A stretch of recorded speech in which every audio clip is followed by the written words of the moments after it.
Let us come back to the in continuation of those chirality, the projection formula. So far we have covered stereoisomerism and then the different formula, perspective formula that are used to depict the three-dimensional molecules into a two-dimensional plane, and the rules associated as in changing the formula in the two-dimensional plane.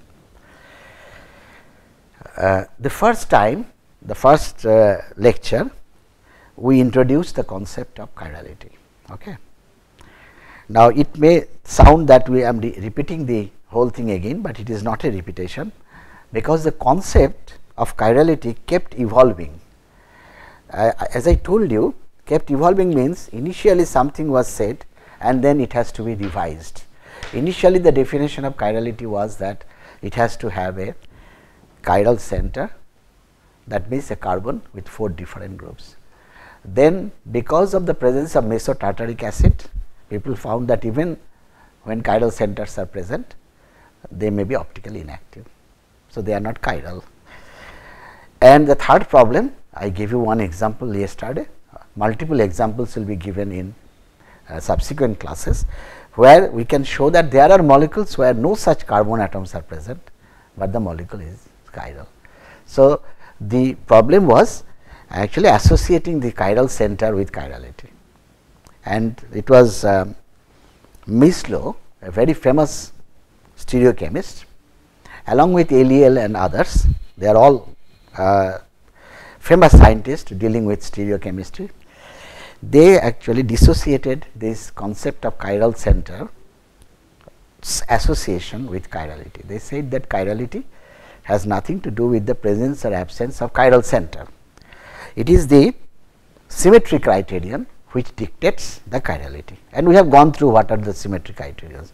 We said that the molecule has to be disymmetric in order to be chiral. What is disymmetry? Disymmetry is devoid of the I, the sigma and the S axis. Okay. Now, by the way, these are called improper elements of symmetry. So, the molecule has to lack improper elements of symmetry in order to show chirality. What about the proper axis of symmetry or the proper element of symmetry, which is called the C axis, the simple axis of symmetry? I said that that may be present, that may not be present. Okay. So, that is why if I do a statement that all disymmetric molecules are chiral, that is the correct statement. All asymmetric molecules are also chiral, that is also a correct statement, but to have chirality, asymmetry is a must, is not a correct statement, because you are introducing another extra parameter, that is the C axis. Okay. Now, that means that there are molecules where C axis is present, but the other improper elements of symmetry are absent and they are chiral. So, what is the simplest example? The simplest example is this tartaric acid molecule. If you look at this tartaric acid, the Fischer projection of an optically active form of tartaric acid. Okay.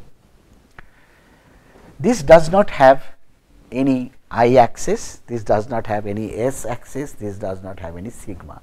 So, it is optically active, but it has a C2 axis, because if you put an axis here and you rotate it by 180 degree, remember just now I have said that Fischer projection formula can be rotated in plane by 180 degree. So, if you have an axis like this and you rotate the molecule by 180 degree, then what you get is the same molecule. So, this molecule has a C2 symmetry going through this point vertical to this plane of the board. You rotate it by 180 degree, which is allowed in Fischer projection, you get the same molecule. Okay. So, it has got a C2 symmetry. So, it has got C2 symmetry, but it is optically active. So, this is the very simple example of a molecule, a chiral molecule possessing a C2 symmetry. Okay. So, there are plenty of examples like that, where C axis is present, but the molecule is chiral. But I wanted to just show you a very simple example about this concept, that why C axis was ultimately excluded from chirality. Okay. Now, again what happened, this chirality, when a molecule is chiral, the general notion that comes into our mind that it is chiral because there is some point of chirality in the molecule. Actually, that originated from the again the same misconcept of a chiral center attached with 4 different groups. Again I repeat what I said, that when I say a molecule is chiral, it as if it means that there is something in the molecule which is responsible for the chirality. Okay. But chirality, when is the what Mislow said is that a chiral molecule, when I say a molecule is chiral, in totality it is chiral. There cannot be any center in the molecule which is only chiral and the others, the rest are not. It is like saying that if I wear a blue shirt, then every piece of the blue shirt is blue. Okay. So, if I say a molecule is chiral, then every point in the molecule is chiral. So, you cannot say that there is a center here which makes it chiral. Okay.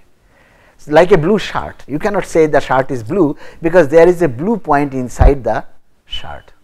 The whole thing is blue. So, okay, this is what is called all pervasive property. So, chirality is a all pervasive property. So, the problem was that when we are equating this chiral center with chirality, the existence of a chiral center with chirality, already a mistake has been made, because without chiral center molecules can be chiral. The second mistake that was made is that associating that you are saying that a molecule is chiral because of the presence of a center, a chiral center in the molecule. So, that was a second mistake. So, Mislow said that the carbon atom where there are 4 different groups which are attached, you cannot call them as chiral center, because that is causing some misconcept in the minds of the student. The student thinks that because there is a center, as I said, because there is a blue center, the whole piece of cloth is blue. That is not correct. Similarly, a molecule is chiral because there is a chiral center in the molecule. That is also not correct. So, then the question is, what should we call that carbon where there are 4 different groups? Now, the literature up till now is totally confused, because many people still say the atom which a carbon atom where 4 different groups are attached are chiral centers, but Mislow said, or the modern stereochemists, they said that that should be called a stereogenic center. A stereogenic center is a center where interchanging the position of 2 groups gives rise to a stereoisomer. Okay, again I repeat, what is a stereogenic center? A stereogenic center is an atom which is attached to different ligands, and if you interchange the position of the groups of the ligands, you get a stereoisomer. Okay. Like, suppose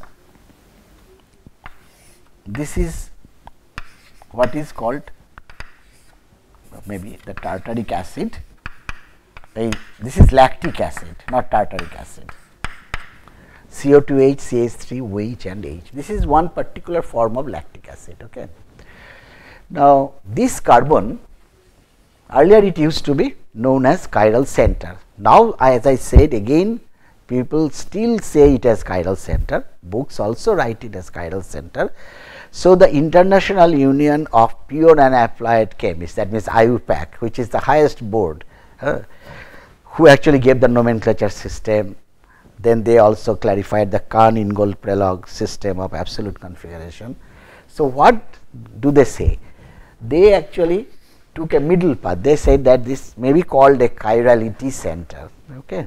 But as I said, at this level you can continue with the chiral center, but at the same time you should be aware of the fact that this chiral center, real pure stereochemistry people, they do not like this word. Instead they use the word stereogenic center. They are more comfortable with the word stereogenic center. And one more reason is because the presence, when I say this as chiral center, it immediately gives a visualization that the molecule is chiral, but that may not be. As I said, in tartaric acid that may not be. In tartaric acid, mesotartaric acid, you have inactive isomers, optical inactive isomers. So that is why they did not like this word chiral center. So they introduced the word stereogenic center. They said that when a carbon has these 4 different groups, what it gives rise is stereoisomerism, not chirality. Chirality is an associated, an extra bona fide bonus of having these 4 different groups, but that bonus may be there, may not be there. Okay. In mesotartaric acid, the bonus is not there. That is why they wanted to dissociate. They said that presence of these carbon gives rise to what is called stereoisomerism, and the definition of stereogenic center, that means that gives, that is the genesis of stereoisomerism. That is why that is called stereogenic. If you interchange these 2 groups, what you get? H here and CO2H there. And what did I say just earlier in Fischer projection? Interchanging the groups gives you a stereoisomer, in this case an enantiomer. One exchange is not allowed. If you do that, if you do this one exchange, what you are going to get is a stereoisomer. In this case, this is the mirror image of this one, that I have shown in the earlier lecture. Okay. So this is a stereogenic center. The definition is an atom where interchange, which is attached to different ligands. Ligands are basically the substituents or the atoms attached to that atom. If you interchange the position of 2 groups, remember 2 groups, then you get another stereoisomer. So then that center which you are considering is called a stereogenic center. Okay. Interestingly, stereogenic center is also associated with double bonds. If you have this compound, this is what is called cis 2-butene. Now look at this carbon. If you interchange the position of methyl and hydrogen, what will happen? You will get what we call the trans 2-butene. Trans 2-butene. And what is the relationship between these two? They are stereoisomers, but they are not mirror images. So they are diastereomers. Okay. And what is the definition of stereogenic center? That interchanging the position of the groups gives you a stereoisomer. So by definition of stereogenic center, this carbon is a stereogenic carbon. So now the stereogenic carbon covers not only the earlier carbon center, the chiral center, it also covers the sp2 hybridized carbon like this. Okay. So that is what are called stereogenic center, and molecules possessing stereogenic center with the phenomena is called stereogenicity. Okay. This phenomena of showing of interchanging groups giving diastereomers, give different diastereomers or enantiomers or in general stereoisomers, this phenomenon is what is called stereogenicity. Okay. Now as I said that chirality is an all pervasive property. That means when you take a chiral molecule, every point in the molecule is chiral. You cannot say that there is a chiral center in the molecule. Okay. You see, the concept is very important. If you say there is a chiral center in the molecule, that means other centers are not chiral, you are saying, but that is not true. In a chiral molecule, every point in the molecule is chiral. Okay. So, every point in the molecule is the chiral, and then this scientist Mislow and I think there is another one, his name was Siegel, Mislow and Siegel, they introduced the concept of, along with stereogenicity or stereogenic center, they introduced another concept which is called chirotopic or chirotopicity. Okay. Chirotopic or chirotopicity. Now, what is that? They are saying that in a chiral molecule,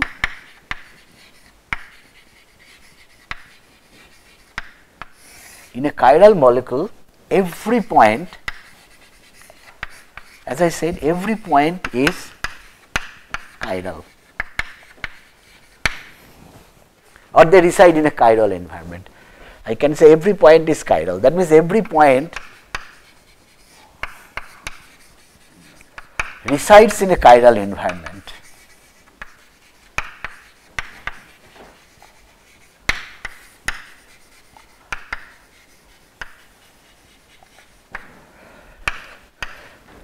And he names this as, these points are, he named it as chirotopic points. Chirotopic points. Like if I look at this molecule,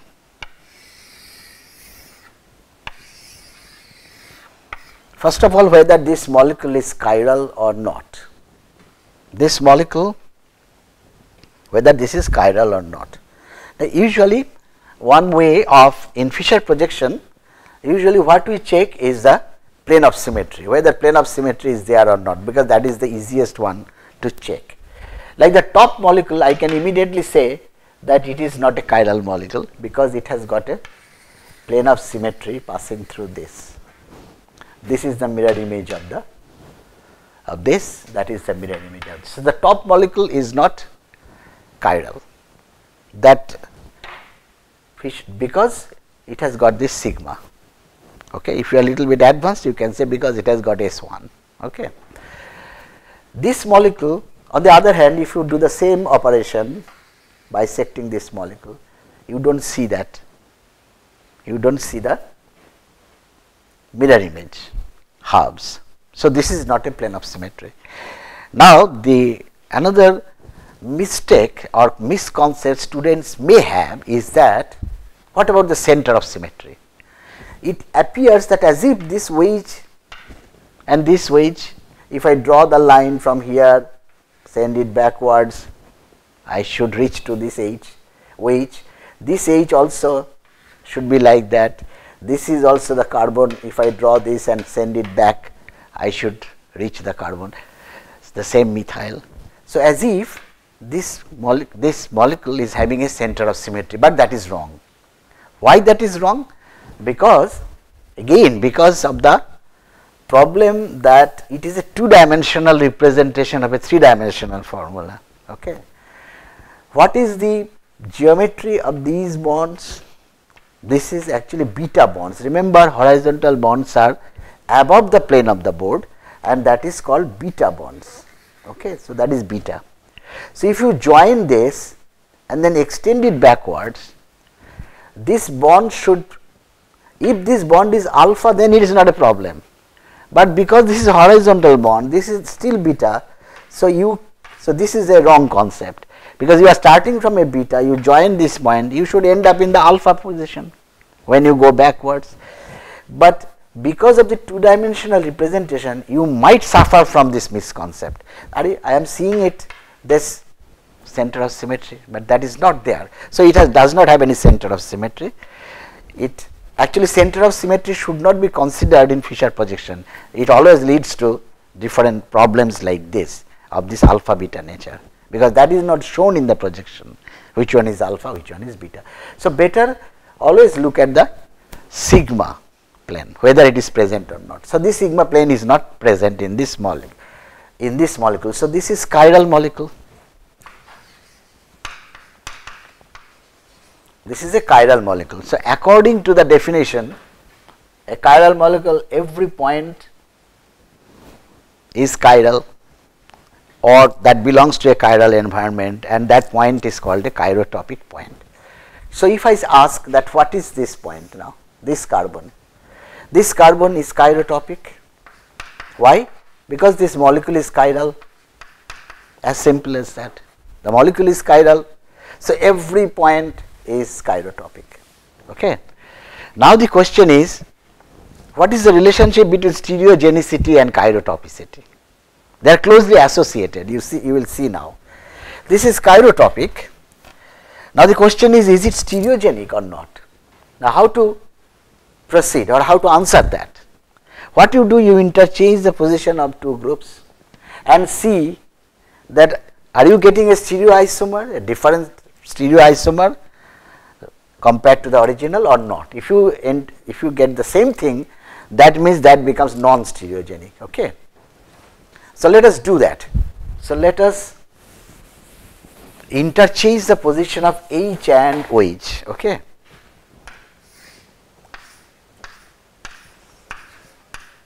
So, this is methyl without disturbing the others. So, I interchange the position of these. This is OH, this is H, this is methyl, keeping the others intact, OH, H. Okay. So, what I did, I interchanged these two, and now my task is to see whether this is same as this or this is different as this. If they are different, then this will be stereogenic. If they are same, then they will be non-stereogenic, then that will be non-stereogenic. So, how to prove that? Now, we have one rule in Fischer projection again, 180 degree in plane rotation is allowed. So, now you do a 180 degree in plane rotation. So, I rotate it in plane, which is allowed, by the way. So, you do it. So, now if you do that, see, for beginners I will say that better you number it 1, 2, 3, 4, 5. So, if you rotate it in 180 degree, the 5 methyl will be here at the top. This is the methyl at the 5 position, the 5th methyl, and this is the methyl which was at the numbered, which had the number 1. So, where will be the number 2? Number 2 will be here 180 degree. So, after 180 degree rotation, this wedge which was in the left, that comes to the right. So, the left ones will come to the right ones will go to the left. Okay. This is the number 3, this is 1, this is 2, this is 3, this is 4, this is 5. So, now you place the groups. The wedge is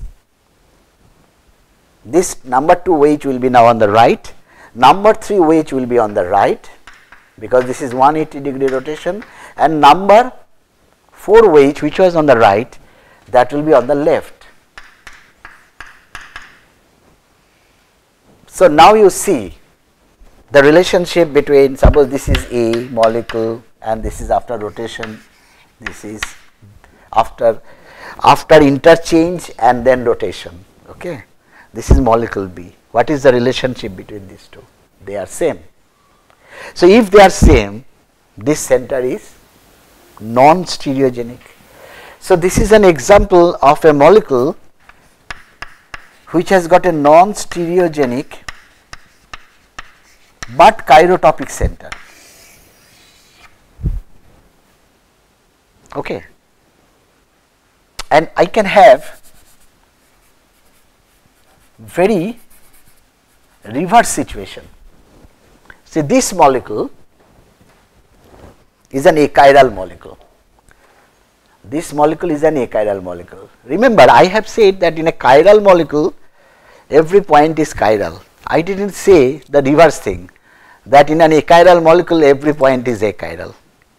That I did not say, okay, because that has much more implications, and that gives a very wrong concept, that in an achiral molecule, because in a molecule there are local environments which can create chirality locally. That is why when dealing with achiral molecules, you have to be very careful. You cannot say that in an achiral molecule each point is achiral, okay. But in a chiral molecule, we can always say that each point is chiral. It's each point is a chirotopic point. Okay, but stereogenicity, there can be a point can be chirotopic, but the center can be non-stereogenic. Now let us come to this molecule. This molecule is achiral. Okay, this molecule is achiral, and it has got a plane of symmetry, and passing through that middle carbon, that C3 carbon.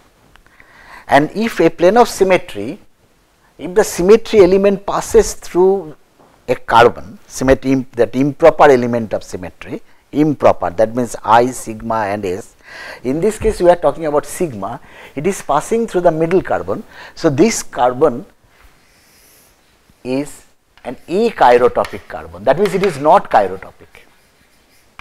So what is not a chirotopic point? The point in which these improper elements of symmetry are passing.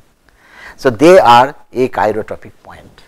Because the sigma plane is passing through this carbon, so this is not a chirotopic point, this is a chirotopic point. And what is this? And now what is the stereogenicity of this carbon? Again, to prove that, what you have to do, you do an exchange here. So bring the wedge onto the left side, and these two wedges are on the right side, methyl, hydrogen, hydrogen, methyl. Now whatever you do, if you do the 180-degree rotation, what will happen? These two right-handed wedges will go to the left hand, onto the left side, and this left wedge will go to the right side. So they will never match, because here actually basically all the three wedges are on the same side. You cannot do that. Now you cannot have that situation by 180-degree rotation. So they are two stereoisomers. So the relationship between these two are stereoisomers or stereoisomers. Okay. So basically now, so this carbon is what? This carbon is achirotopic, but it is stereogenic.